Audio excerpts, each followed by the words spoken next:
Hi guys, welcome back with another blog. I hope आप सब ठीक होंगे। मैं भी बहुत अच्छी हूँ और आज आप लोगों के साथ एक लेटेस्ट न्यूज़ जो कनाडा की पीआर के रिलेटेड है, एक्सप्रेस एंट्री के रिलेटेड है, वो मैं आप लोगों के साथ शेयर करने वाली हूँ। वैसे तो मैंने अपने इंस्टाग्राम पे उसकी रील ऑलरेडी डाल दी थी, बट बहुत सारे लोगों ने नहीं भी देखी होगी इनफैक्ट। तो मैंने सोचा चलो थोड़ा सा और डिटेल में जो है आप लोगों के साथ इस चीज़ के बारे में बात की जाए। ठीक है, तो ये आपको पता है कि जो कनाडा की एक्सप्रेस एंट्री है, ऑब्वियसली उसमें अप्लाई करने के लिए सबसे पहले तो एक्सप्रेस एंट्री में 3 डिफरेंट स्ट्रीम्स होती है। वो मुझे लगता है आप सबको ही पता है, मैंने बहुत बार शेयर किया है। Federal skilled worker stream, federal skilled trade and Canadian experience class. जितने भी लोग फेडरल स्किल्ड ट्रेड या फेडरल स्किल्ड वर्कर स्ट्रीम में अप्लाई करते हैं, उनको ज्यादा डॉक्यूमेंट या ज्यादा चीजें शो करनी पड़ती हैं एज कंपेरेटिवली जो लोग कैनेडियन एक्सपीरियंस क्लास में अप्लाई करते हैं। तो उनकी जो रिक्वायरमेंट्स हैं, वो बहुत सारी रिक्वायरमेंट्स जो है चेंज होती रहती हैं टाइम बाय टाइम। जिसमें से एक रिक्वायरमेंट ऐसी है जो फंड्स की रिक्वायरमेंट है, जो एवरी ईयर अपडेट होती है। जो फंड्स की मतलब जो आपको फंड्स शो करने पड़ते हैं एक्सप्रेस एंट्री के अंडर अपनी पीआर अप्लाई करने के लिए, उसकी जो पॉलिसी है वो एवरी ईयर रीन्यू होती है, यानी कि उस लिस्ट को जो है अपडेट किया जाता है। तो उसमें कुछ अपडेट्स आए हैं, कुछ चेंजेस आए हैं। पहले जो प्राइस लिस्ट थी वो डिफरेंट थी, price list in the sense कि जो अमाउंट ऑफ शो मनी था वो डिफरेंट था। अब उसका अमाउंट जो है बढ़ा दिया गया है फ्रॉम द मई 27 मई के बाद। अगर आपकी फाइल पूल में लगी हुई है तो मेक श्योर जिन्होंने लगा भी रखी है, जिन्होंने लगानी है, सबके लिए है। Everybody will be under effect. जो भी अप्लाई कर रहे हैं एक्सप्रेस एंट्री के अंडर, उन सबको अपनी प्रोफाइल अपडेट करनी पड़ेगी। अगर किसी ने ऑलरेडी अप्लाई कर दिया है एक्सप्रेस एंट्री के अंडर, ऑलरेडी फाइल लगी हुई है, उन्होंने अगर अपनी प्रोफाइल अपडेट नहीं करी, अगर इन केस अगर वो एलिजिबल नहीं हुए, तो उनकी प्रोफाइल मतलब आप फॉर एग्जांपल जो नई लिस्ट है उसके अकॉर्डिंगली अगर आप एलिजिबल नहीं होते हुए, तो आपकी प्रोफाइल जो है उसको कंसिडर नहीं किया जाएगा। तो मेक श्योर जो चेंजेस आए हैं उनको आप अपडेट कर दो।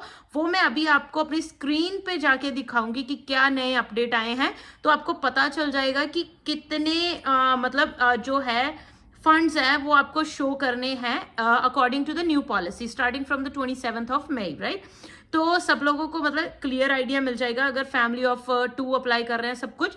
और इसकी लिस्ट का मतलब लिंक भी मैं आपको डिस्क्रिप्शन बॉक्स में दे दूंगी, इन केस आपको एक्सेस करना हो तो आपके लिए इजी रहेगा।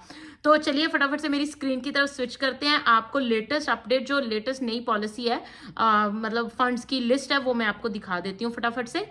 तो आप जब canada.ca की वेबसाइट पे जाओगे, यहाँ पे जो कॉलम आता है ना एक्सप्रेस एंट्री के under, the minimum amount of money you need to immigrate to Canada based on the size of your family. तो ये मतलब यहाँ पे लिखा हुआ है कमिंग इनटू इफेक्ट मई 28, यानी कि 27 मई के बाद आपकी ये चीज़ें चेंज हो जाएंगी। सो 27 मई से पहले पहले जहाँ 27 को आपको अपनी प्रोफाइल जो है अपडेट करनी पड़ेगी। ठीक है जी। अब चेंजेस क्या हैं कि पहले जो था मतलब कम पैसे शो करने पड़ते थे। कम इन द सेंस इतना ज़्यादा डिफरेंस नहीं आया है। मतलब अगर कोई एक ही बंदा अप्लाई कर रहा है पीआर के लिए, तो उसको जो है 13,000 कुछ शो करने पड़ते थे, अब 14,690 शो करने पड़ेंगे। मतलब अराउंड $1,500 के आसपास, $1,200-1,500 के आसपास जो है अमाउंट बढ़ा दिया गया है। नंबर 2 मतलब यानी कि अगर 2 लोग अप्लाई कर रहे हैं, for example husband and wife apply कर रहे हैं, तो आपको 18,288 मतलब शो करने पड़ेंगे। पिछले साल भी ये पॉलिसी अपडेट हुई थी, एवरी ईयर अपडेट होती है। ठीक है, और मतलब सब में बढ़ा दिए गए हैं। नंबर 3 है तो 22,483। अगर 4 नंबर ऑफ फैमिली मेम्बर्स हैं, अब 4 नंबर ऑफ फैमिली मेम्बर्स अगर आपके बच्चे हैं 2, चाहे वो छोटे हैं चाहे वो बड़े हैं, they still counts as a 4, like family of 4। तो उनको $27,297 शो करने पड़ेंगे। ऐसे ही करते करते आपका जो अमाउंट है बढ़ता जाता है। अगर किसी का फैमिली मेम्बर 7 प्लस हो जाता है, तो 7 के ऊपर अगर 7 है तो $38,875 तो शो करने हैं। उसके ऊपर अगर मान लो 8 हो गए तो 800 में ये 3,958 आपको ऐड कर देने हैं additional each family member, right. अगर 2 ऐड हो जाएंगे 7 के ऊपर, मतलब 9 हो जाएंगे, तो इसको 2 बार ऐड कर देना है। तो ऐसे करके आपको अमाउंट जो है बढ़ाते रहना है।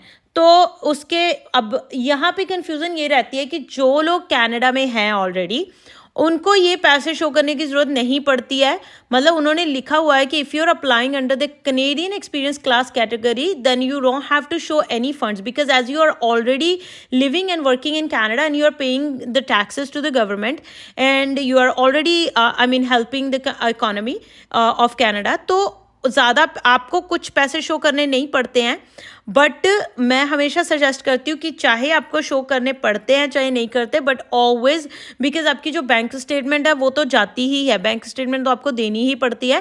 That's why I always recommend to show at least between, अगर आप एक ही पर्सन अप्लाई कर रहे हो तो बिटवीन 5 to 10,000 के बीच में at least like you need to make sure कि आप जब भी बैंक स्टेटमेंट लगाओ नीड टू मेक श्योर कि you have that much amount in your like account, right.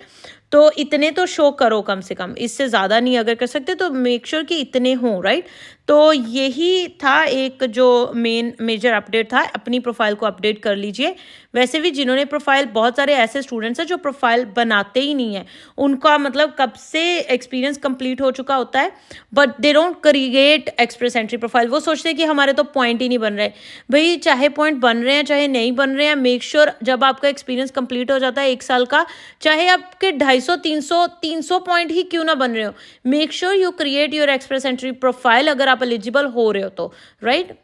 तो ये था एक्सप्रेस एंट्री के रिलेटेड नया लेटेस्ट अपडेट जो मैं आप लोगों के साथ शेयर करना चाहती थी।